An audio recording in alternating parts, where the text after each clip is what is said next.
All right, good afternoon, everyone. We are delighted to have you with us in our Climate Hub tent. We are going to just, pretend we're at climate change fall camp. There's campfires out there, people are making s'mores, and we're going to have a nice conversation about solar energy. My name is Jess. I'm the Climate Action Director for the High Country Conservation Center. We are a community-based nonprofit in Summit County, Colorado. And this is my colleague, Narelle. Narelle is our Climate Action Manager. And we are going to tell you about our Solarize Summit program. And we are going to walk you through step by step how we have designed and implemented this program in an effort to make it very easy for you to replicate when you go home, should you decide you want to do so. Okay, diving in. I was going to do an icebreaker about Halloween costumes if people were feeling kind of like bleh after lunch, but it seemed like there was a lot of chatter going on. So if anyone feels super inspired to share if they have a Halloween costume planned, it is, in fact, in 16 days, so time is running out. Please let us know. Anyone? Anyone? Okay, yes. A snail costume for a dog. I love it. A few years ago, I went as a tree after a wildfire. I wore a very similar outfit to this and spray painted my hair orange. So there's one for you as well. On the theme. Okay, I'm not going to stand in front of that one. How to solarize your community. This is one of our projects. So Solarize Summit started in 2019. So HC3 in 2018, we're going to go into the way back, we convened a lot of community partners to come together, including local governments like the town of Breckenridge and our utility companies like Xcel Energy, both here in the audience, and other ski area partners, the school district, community college, to make our community's first climate action plan. One of the goals in this plan was to achieve 100% renewable electricity for our communities by 2035. So, in response to this goal, we created the Solarize program.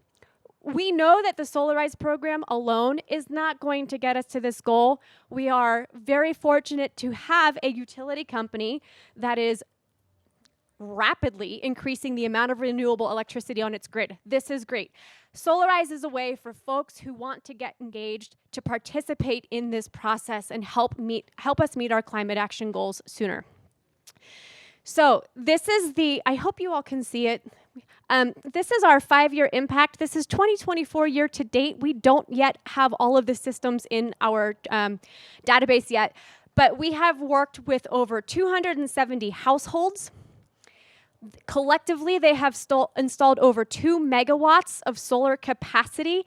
Their solar panels generate over 3 million kilowatt hours of electricity every single year.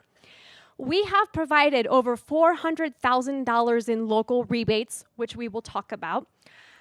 And the carbon impact is almost 1,400 metric tons of carbon emissions avoided every single year.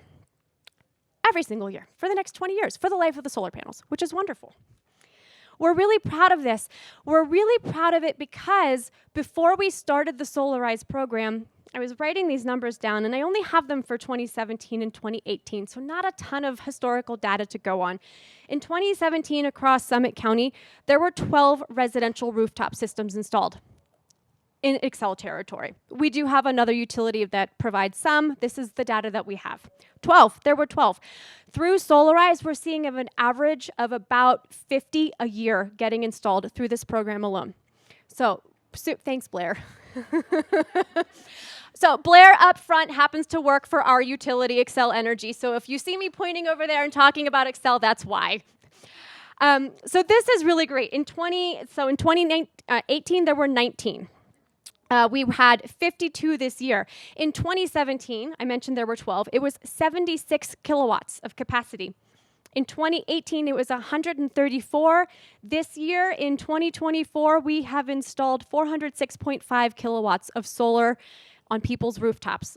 So this is really exciting for us, and we're super excited to share it with you. So how did the program start? We didn't make it up. I should say that this was kind of a concept.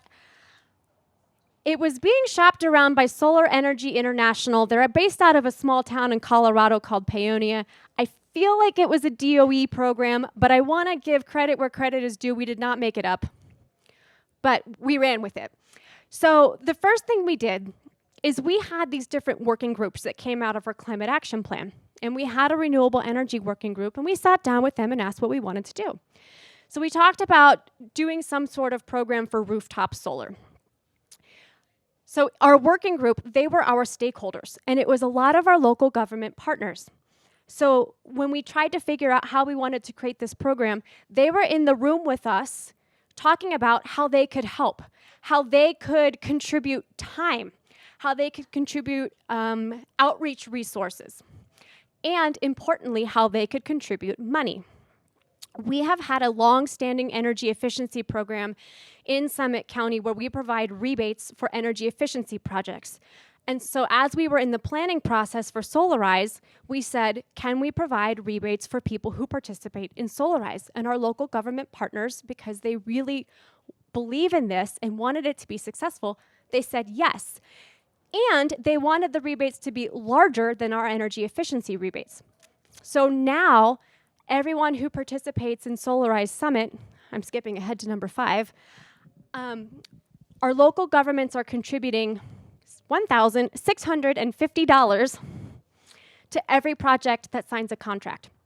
And that's been very helpful for a lot of our workforce to help them get over the finish line and sign that contract. So early on, we identified our stakeholders. Again, local government partners. Then we talked about our goals. We base our goals off the amount of rebate money that we get each year and off of what the installer can support. We wanted to make sure the goals were realistic and achievable, right? So we're not trying, we don't have rebates for 100 every year. So every year we try to make sure that we spend all of the rebate money we have for that calendar year. Your goals might be different, but you're setting your goals. Learn about applicable utility programs. What incentives does your electric utility provide, if any? We always tell people about the federal tax credits and how they can apply for them. We want people to have access to that. Identify solar installers. This is really important because the installer that we work with has been a key partner of ours for the past 5 years. We put out, I might be getting ahead of myself again. I don't think I did. We put out an RFP to hire a solar installer the first year. And we had, Jesse, do you remember how many applications we got?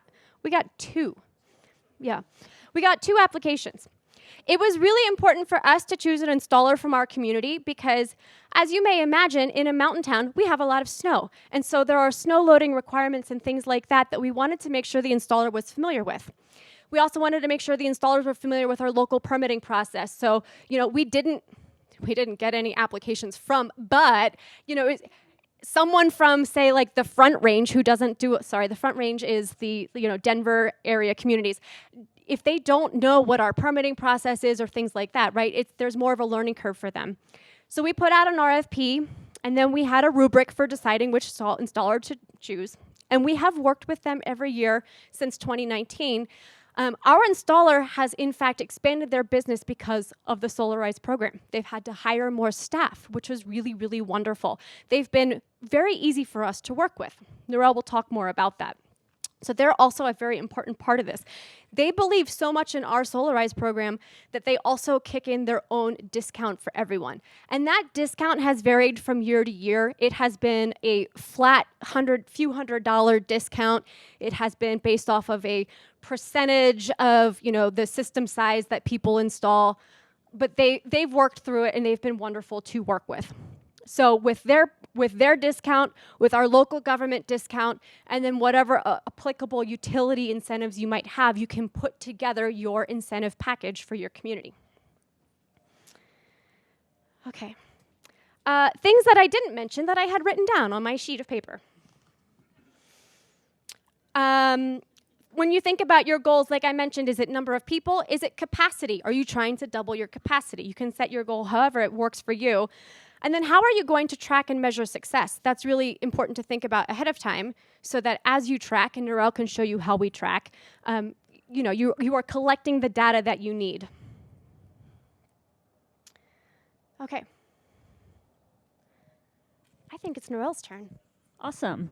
Okay, so now I'm going to get into the details of exactly how our program works and how you guys can consider planning it for yourselves.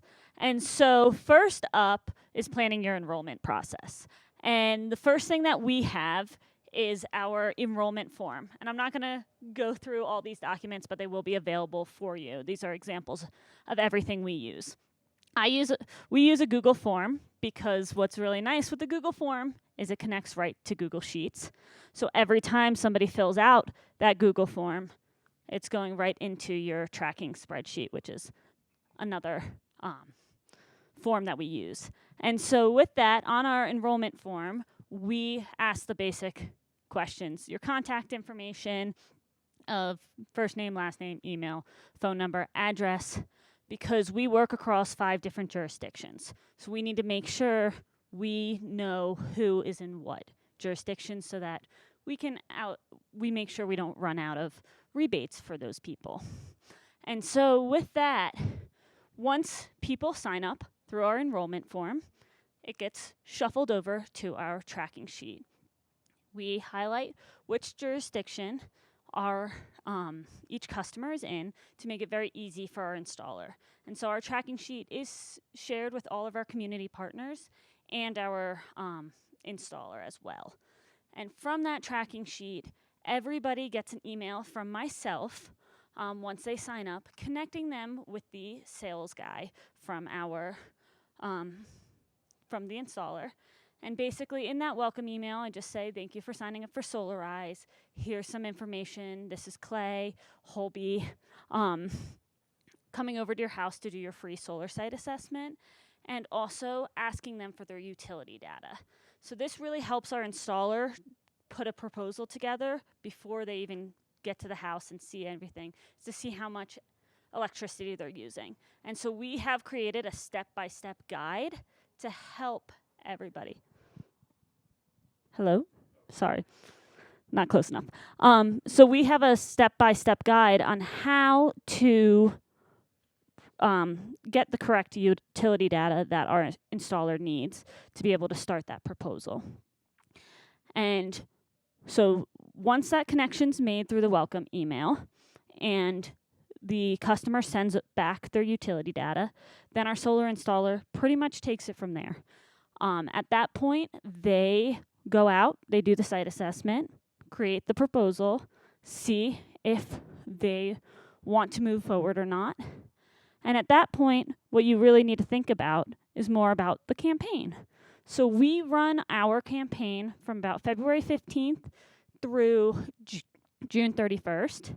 And that's because we want people to be able to have a long time to sign up and sign contracts, but being able to get their site assessments while there's not snow on the roofs.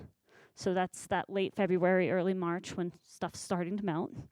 And then also have plenty of time to install before the snow starts to fall again. So really thinking of when your campaign window to launch your program is really important. And then once you have your start date and your end date, then you can also work with the installer for that best time frame. We are fortunate where our installer will install in the cold months as well, although obviously installs go a little slower, but they will install up until the end of the year. I just want to make a quick note. We have linked we have sample forms in here, so if anyone's interested in them, I imagine all of these presentations will be shared out. You can look at the forms Narelle is referencing to see how we're managing this process and flow.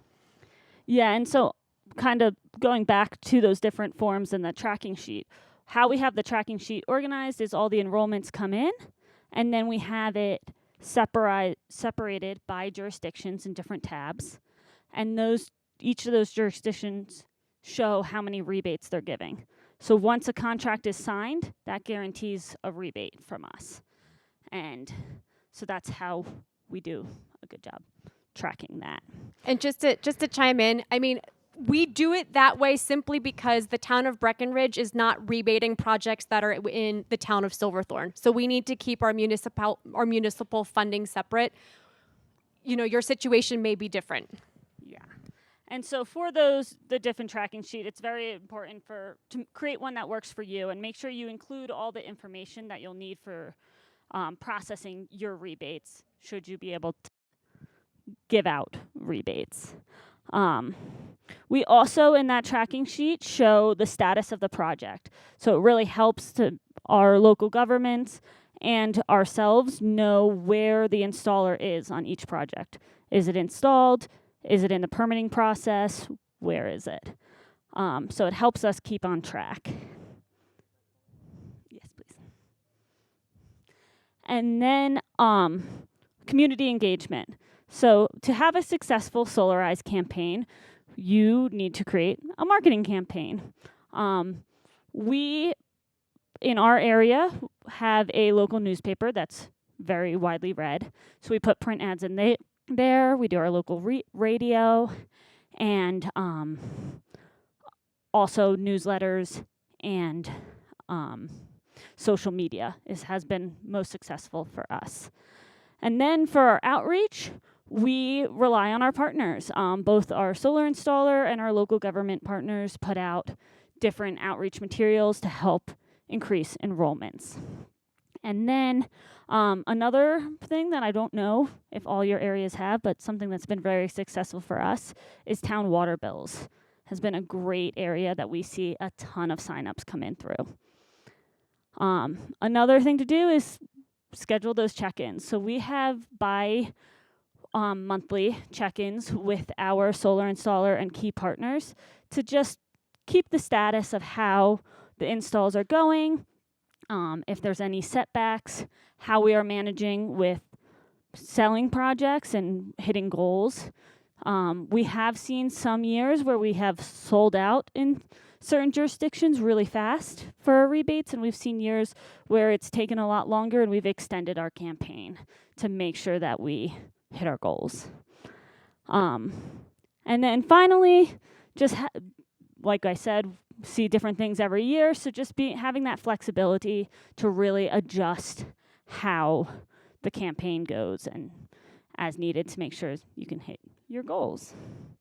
I'll note that all of the photos that are on these slides are participants from our Solarize program. So when you're thinking about your community engagement, for us, it's very successful to have pictures of people, like real people in the community doing the thing that you're talking about. So we make sure that we prioritize that every year. And it's also important, we have a lot of folks.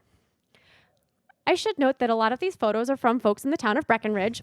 This is a workforce housing development, and so this is also really important for us to show, because if you live in these areas, like this is the Lincoln Park neighborhood, it's very recognizable. And so people from these, they're deed restricted houses. So for them to see other folks in similar deed restricted housing participate in these programs has been really impactful. And in fact, most of the participants from Breckenridge are from these two adjacent workforce communities. At some point, we have a drone photo in the presentation, and you can just see the rooftops with all of the pictures. So that's. Nope, you're good. So then once our campaign ends, then it's time for rebates. This is the part that everybody loves. They love when they get money back for installing solar. And so for most of our jurisdictions, HC3, we actually distribute the rebates. And so that's something to consider, is whether you will be distributing the rebates or one of your partners will be. And so next up, we always send follow-up surveys, and we do this to both people who have installed and those who have not installed. So getting feedback about what went well from the program and what didn't go well each year, and also understanding what made people decide not to go solar. Is it something that we can change, or was it just the roofs rolled? Also, a big thing to focus on is creating a wait list for the next year. We definitely get a head start on our enrollments each year from our wait list from the previous year. So sometimes it's because we sell out in a jurisdiction, and sometimes people just don't feel ready that year to do solar, but are really interested in finding out more details the following year. And then finally, hosting the wrap-up meeting to share success with your partners. And when you have that success your first year, are you able to leverage that to get either more funding for the next year or to get more jurisdictions involved or whatever would work in your community? And so with that, you plan for the next year and we'll take any questions. We had actually wanted to walk you all through an enrollment process, but that is not going to be smooth here. So this was a whirlwind tour through Solarize. A few things we didn't actually mention. The first few years that we started, we did do a bunch of community workshops in addition to the traditional marketing that Narelle mentioned. We went to breweries and we just took a sign and we sat there and let people like come up to us. We went during trivia one night and did like one round that was like solar themed. I actually can't say that that was the most successful, but these were things that we did, in the first 2 years to get the word out.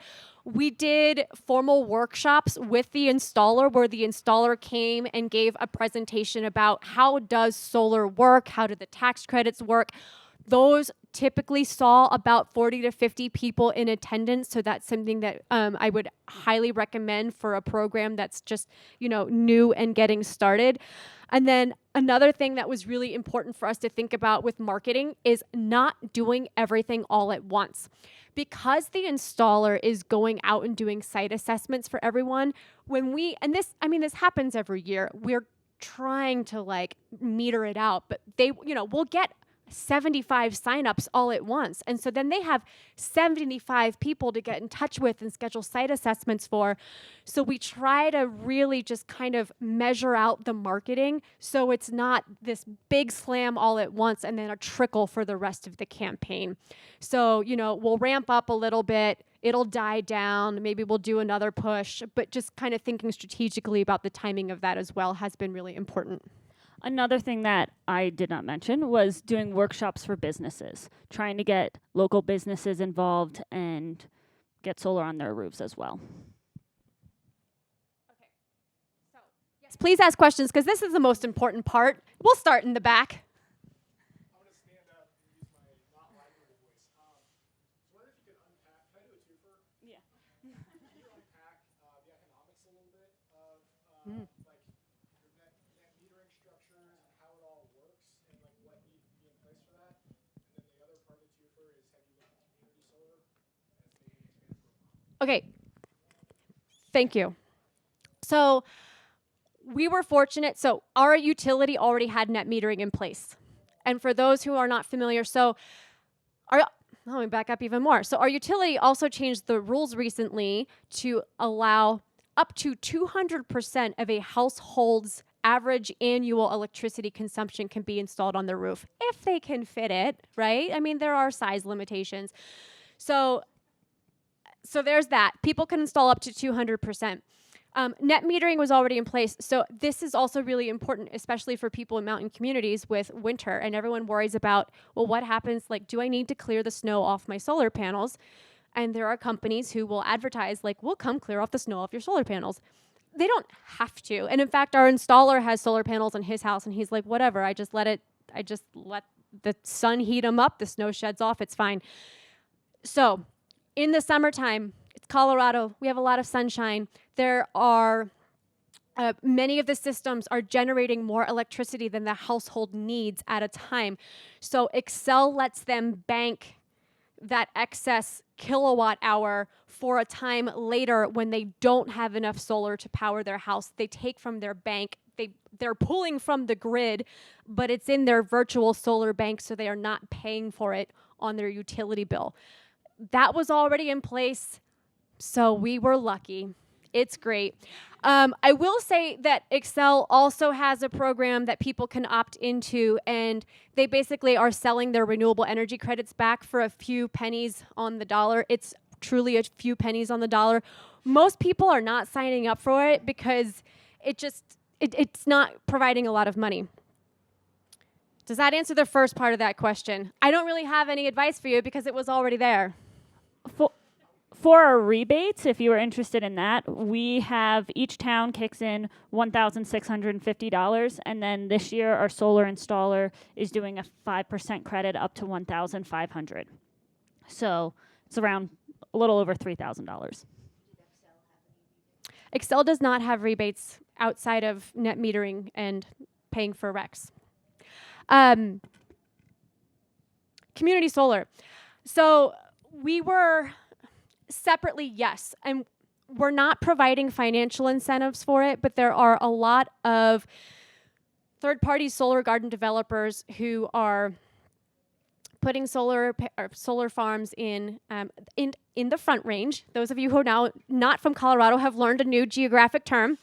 In the Eastern Plains, where land is abundant and plentiful, and guess what? Not expensive. And so we've developed a few partnerships over the years with different community solar installers who say, hey, will you help us fill our solar garden? And in return, every person that subscribes, we will give you so keep this in mind if you have solar developers approach you. We will give you $100 for every person that signs up in Summit County. And we have done that. And it's been successful. I mean, I can't say we're raking in the dough with it. We've gotten maybe a few $1,000s in donations from these companies, but we've helped people sign up, and we tell them, so if people sign up for Solarize and they don't have enough roof space or it's too expensive or whatever the case may be, we encourage them to sign up for community solar. I signed up. So I can tell you this. I live in an A-frame. I do not have enough roof space for solar. Would not make sense. So I signed up, and the way the programs are typically run, I pay the third-party solar developer. Excel gives me credits, and I net out. I make $1 a month by doing it. So we encourage people to do that if this is not an option for them. And we do that through our follow-up emails when we're sending the surveys. That's when we also tell them about community solar. We have explored community solar multiple times in our community, and we do not have good locations for it. And land is very expensive. But we do have some. We do have some. Why only February to June? Well, typically most years we have sold out, actually before even the June deadline. But also February to June, again, that gives the time when the roofs are clear to be able to go out and do those solar site assessments, and then also gives time for design and permitting before the installs gets too snowy again. Why not year round? Aha. Why not year round? Run it year round. Typically it's because we don't have unlimited funds, and so they do sell out each year. Okay, so why not year round? Because resources and money are limited, but also people will act if you have some sort of time-bound constraint on a campaign. So it's really important for us to be this is ending June 30th, and then we come back and say, just kidding, it's still extended until... But it's so that there's some sort of motivation for people to act and feel the rebates are limited, and they are. We didn't sell out this year. So I think that's why Narelle's hedging a little bit. It was a weird year. It's been a weird year for people who finance and interest rates are high, and this year was a little weird. Let me tell you what, please don't let this discourage you, because if there is pent-up demand in your community, first several years was just gangbusters. Sorry, if I can just add one thing to that. We actually did still install the same amount as previous years. We just had another jurisdiction come on, and people were very excited in that area, and that kind of got most of the installer's capacity. So it's very important to know your installer's capacity. These questions are have patience because they're kind of interwoven. So the basic question, then I'll follow up with the more complex.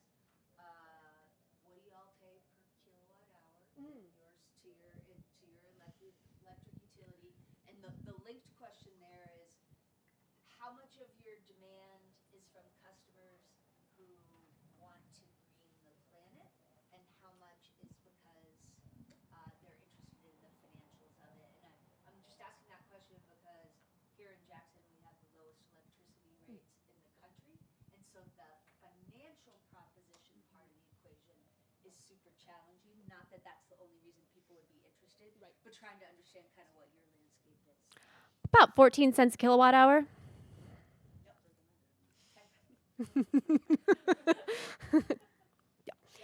that's kind of in the middle. Yeah.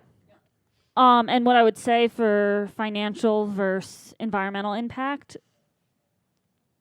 we don't specifically ask that. We're going to start asking that. That's a really good question. But I will say our other energy program, we see about a 50-50 split for home residential. Third, if you're going to track, as we heard this morning, resiliency, Right. right? So that's kind of the third dimension that I Right. And yeah, agreed. And we are seeing more people do batteries. They remain very expensive in our community. So that one's tough. Resiliency has not trickled down to our workforce neighborhoods yet. Excel just needs to implement, if it doesn't already, a demand reduction connected dispatch incentive. We'll let our community area manager know that you said that, Blair. Then it makes it a little more attractive.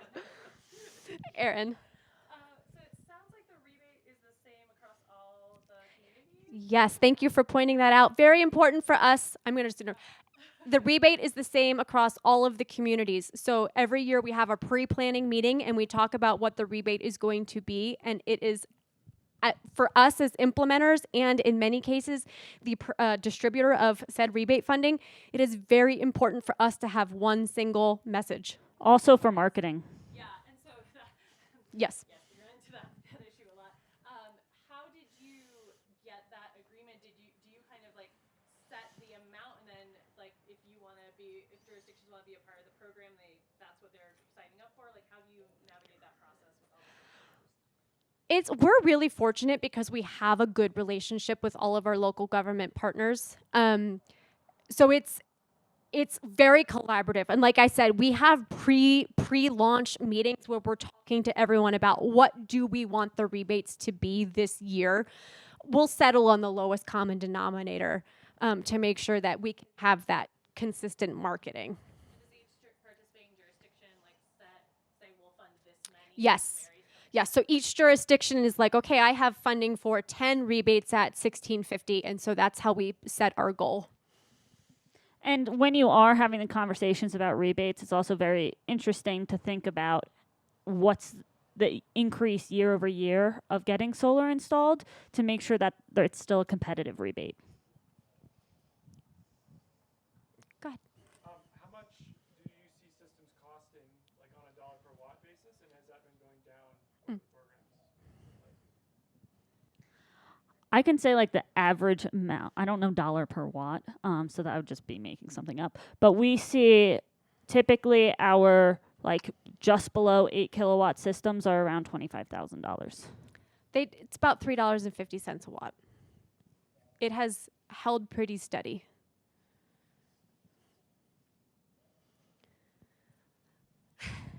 Solar technology is changing very fast. The technology is becoming more efficient, and the costs are going down. How do you manage that? What sort of competitive process do you use, or how do you manage the rapid changes in technology, the efficiency of solar, and the cost of solar? So I know that, so in terms of a competitive process, to be perfectly honest with you, we've gone out to RFP twice and then we stopped. And we stopped because we have such a good relationship with the installer that we're working with. And because the 2 times we did go out for RFP, we got 2 proposals the first time, and the second time we only got 1 proposal from the installer that we are currently working with. So it wasn't the best use of our staff time to do that. Fair question, and we should ask them about that as we get ready for next year. I also know that they offer two different, and tell me if I'm wrong, they offer two different panels for people to choose from. So if someone is more economically motivated, they have a decision to choose the less expensive panel that is also a less efficient panel. But it's a great question, and it's certainly something that we could start pulling into our pre-planning meetings. I also will say that we are in closer proximity to Denver, so we do see that some Denver installers will come up, and the quotes we are seeing from those installers are astronomical compared to our local installer. Let me ask a follow-up question then. What characteristics do you think are most important for the installer? We want them to understand our community. We want them to understand our permitting process and snow loading. And then something that I had written down and forgot to mention, so thank you for asking. We did reference checks. So like the first time, we were going out to RFP before we hired someone, I called customers and I asked about customer service and whether or not people were happy with their experience. So that is also very important for us. We want people to feel like, especially because there's a handoff between our organization and the installer, we want our community members, who are our neighbors, to feel like, it has been a communicative process, that they have felt just kind of handheld and led along, and not just like we tricked them into signing up for something and the installer totally ghosted them. And I will say, like, we do receive a lot of feedback from our people who install, saying that it's a very smooth, easy process, and then they get rebates at the end. Go ahead.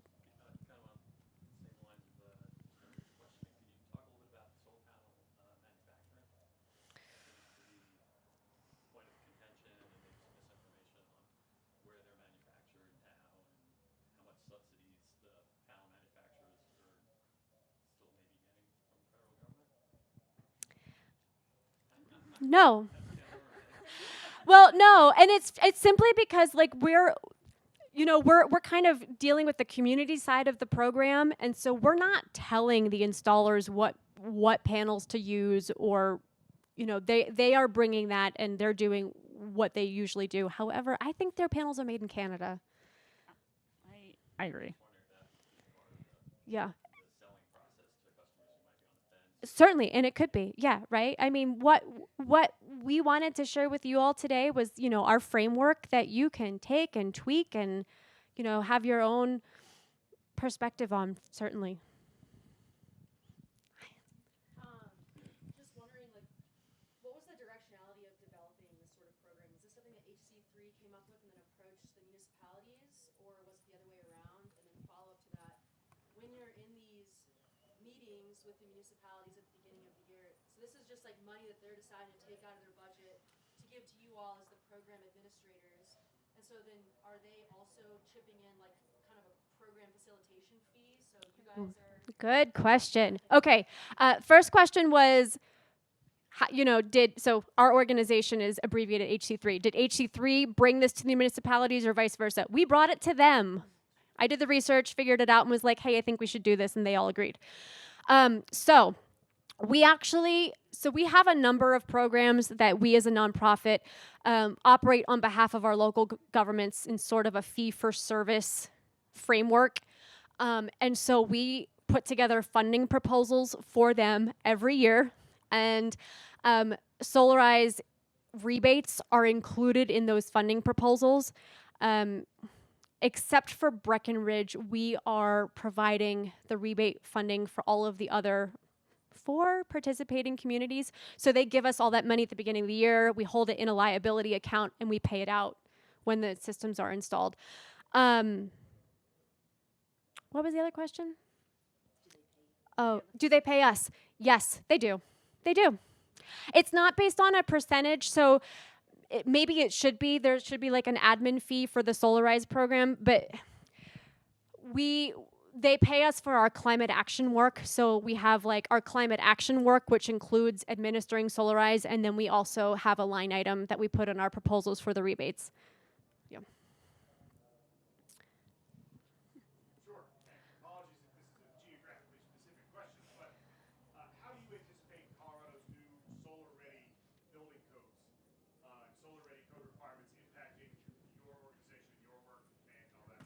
great question. Probably not, because we are rebating, well, probably not. Most of what we are doing are for existing buildings. There are some jurisdictions that will rebate solar for new construction, and so maybe that means our teams will have to have a conversation about that in the future. Do we just draw the line at existing homes and leave it there? But fair question. The other thing I'll say about solar-ready building codes is they're solar-ready, but they don't have solar on them, and we are just trying to facilitate more solar getting installed. So that's kind of, that really right there is the philosophical conversation that we typically have when we talk with the jurisdictions about that. And for any jurisdictions that do rebate solar on new construction, it has to be above and beyond code. In the back again. This might be for the benefit of some of the folks from red states, but I want to pitch a hypothetical and then get your take on how it would play. So let's say you have a state that has a Public Utilities Commission who has said you can't do net metering, but you can do net billing. That billing rate will be fixed by your utility at, say, 5.5 or 6 cents a kilowatt hour. So low, about half of what they actually charge. And let's say that state has really cheap energy, as our friend in the front row there mentioned. I come from one of those states as well, 8 to 12 cents a kilowatt hour. So the economics are really challenging. They also have capped it at 75% of the household production to be produced, and so you can't produce more, so you're never going to make money. What does a program like this, or does a program like this ever pencil in a place like that? And if so, what does it look like? And that gets more at that community solar scale kind of question. Do you guys have any guidance or insights to places where the policy realm has been highly restrictive and the market features are not very supportive? I'm going to have to noodle over that one for a little bit. I'm sincerely not trying to blow you off, but that's like a really hard question. Just like, I would love to just think about that for a little bit. I believe you, and I feel very grateful to live in Colorado right now.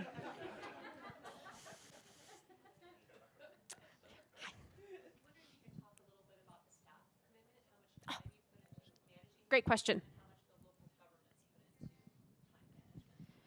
So I will say, typically, I administer the program, and I would say our planning meetings at this point, because we're really ramped up, are pretty small. So the commitments from the town, from the jurisdictions, I would say is pretty low. For me, during the beginning, when all the enrollments come through and I'm doing all those connecting emails, that is like a hefty chunk of my work week. And then processing the rebates is also time committing. I don't have it pulled out with how much I specifically spend on Solarize, but I would say over the course of the year, it's probably about 5 to 10% of my workload. I would say the local governments, I would imagine they're spending less than 20 hours in a year on Solarize. Yeah, our like every other week meetings are very short. We keep them to a half hour, and that's if they even go that long. They're typically 15 minutes. Kim, did you have a question? I was just going to add to what he was saying, that I don't think it's necessarily only other states. As our local electric co-ops explore time of use rates and policy changes, we could be facing similar challenges as our policies change. Yeah. I know we're looking at that in our region as well. Yeah. So we do not currently have time of use where we are located. Other areas that we serve do, though. Yeah. So we will be forced to think through this at a time in the future as well. Yeah. Go ahead. You had given some numbers of households that were involved in the program at the beginning, and my understanding is you started with one community and then you kind of expanded it to a new territory after that. I'm curious, number of households, kind of what is the percent of the community that you feel like you reached, and what is your goal? Are you going to, do you have a goal that 25% of houses or 50% of houses will have it, or are you going to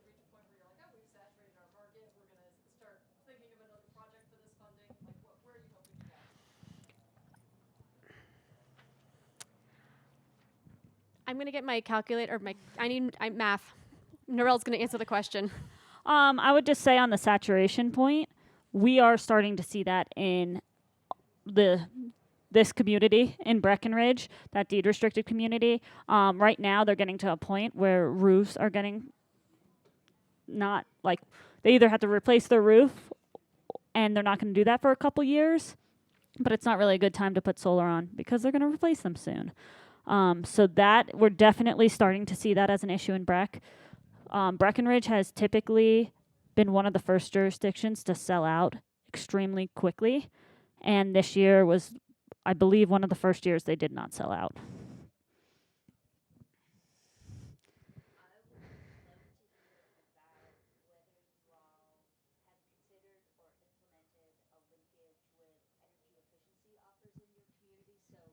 Are you encouraging households to maximize efficiency opportunities?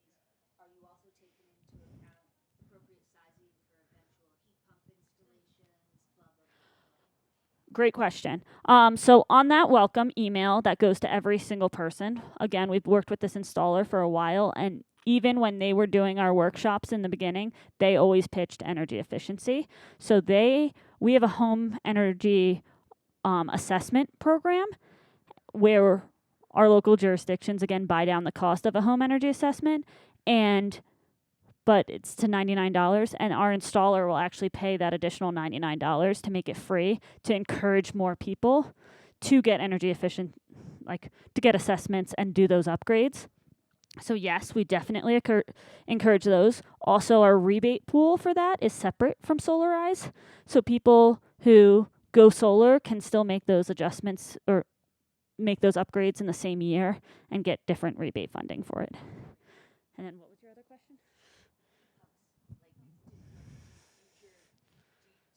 Are they talking about sizing of installations to anticipate future electrification, whether it be heat pumps or electric vehicles or whatever? So with the 200% usage, we can if people are opting for that.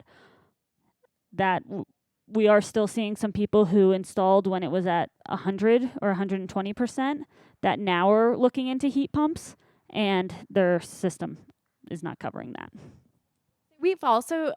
I've heard from some community members who are thinking about getting, say, an electric car or a heat pump, and are choosing to actually install that first and then wait a year so they have a year of electricity use banked, if you will, because then they can increase the amount that they are allowed to install from the utility. Yeah, so almost like it seems like supporting that with like a roadmap. That's great.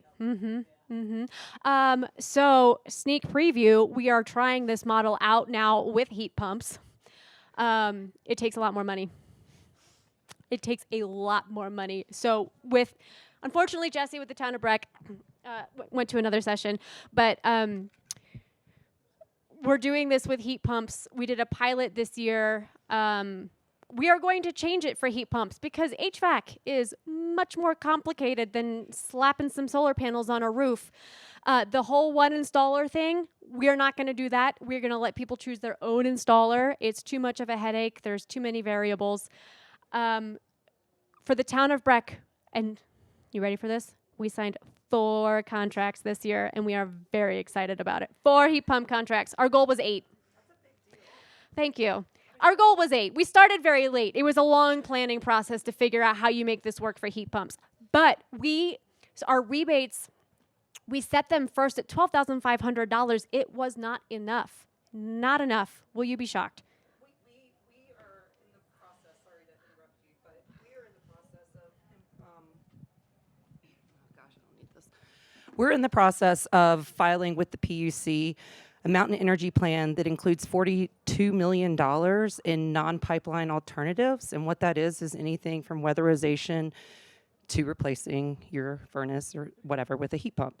We surveyed residents and businesses, and we found that if we incentivized at even 80%, we were not going to see the conversion that we really needed to see to pull people off of the system. So we're going to file that we're going to incentivize it up to 100% for conversion of those. I should say, am I allowed to say? we have natural gas capacity issues in our community where the pipeline isn't big enough to manage demand. So this is really going to be driving a lot of electrification. So 100%. What we found for our program is we eventually had to switch the structure. And so we arranged it so it's no homeowner is paying more than 25% out of pocket. That means their rebate amount is different. It's not a set amount for everyone. It's based on their individual system. That got us 4 contracts signed. And I'll just also add, we feel like a barrier to participation is going to be the rebates. We feel like if we can find a way to pay the installer directly, Yeah. that's going to create less barriers for participation. So yeah, and so we're doing that with this program where with Solarize, we don't rebate people until after their system is installed and we have a paid final invoice. With the heat pump program, we are paying their deposit directly to the contractor because we're talking about, well, not necessarily depending on who they are, but it's for local workforce, which is where we were doing the pilot program in this neighborhood. It's a significant amount of money. The heat pump quotes were coming in, between $20,000 and $30,000.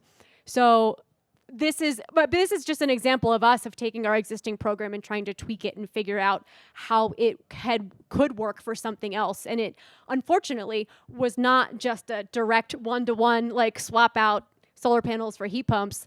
It involved more thought than that, regrettably. We thought it would be a lot easier. I'm guessing the federal tax credits are also a big part of the math on this. Yes. Is that something you find people are unable to fully access due to not enough income, or? Yeah, so fortunately, well, for the solar ones, they roll over. So that's great. The heat pump ones right now are only $2,000. We tell people that in our paperwork or our communications. We were like, look, this is your rebate stack. You have to apply for the federal tax credit on your own.